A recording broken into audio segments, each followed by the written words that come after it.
भाई खाद चीज जाता है। अरे पाड़े महाराज प्रणाम। जय जय भाई खाद चीज जाता है। हाँ यार सोचे कि हम हमार कोई के खाद छीटे लायक छीट दे। मोर भाई हमार राजू एक हफ्ता ज्यादा हो गए भरे। हाँ।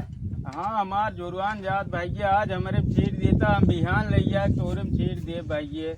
भाई देखा छीट दे लेकिन बात ना कटे क्या है। ना ही बात ना कटे भाई बिहान हम तोरे में निश्चित छीट दे भाई। धोखा न देबा ना ही धोखा न दे भाई, धोखा न दे अच्छा भाई। तो आप ही छीट देबा। जुरवान जात बात छीट देता हम बिहान तोरे में अपने छीट दे भाई तो वही न आओ परे। चलो ठीक।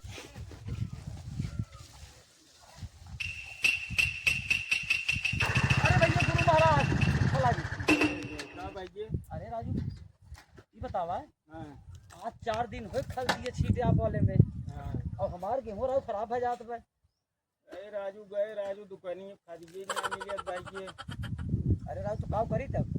चलो आया हमारे खाए लिए राजू जाए तोरे ना हो हमारे किए खाए लिए। कहो राजू तू हमको खियाई दे बस हमारे लड़के बच्चे काव करी। हम लड़के बच्चे ठीक है ना ले आई भाई, लड़के बच्चे ना तू आया खा लिए। हम जान रहे धोखा।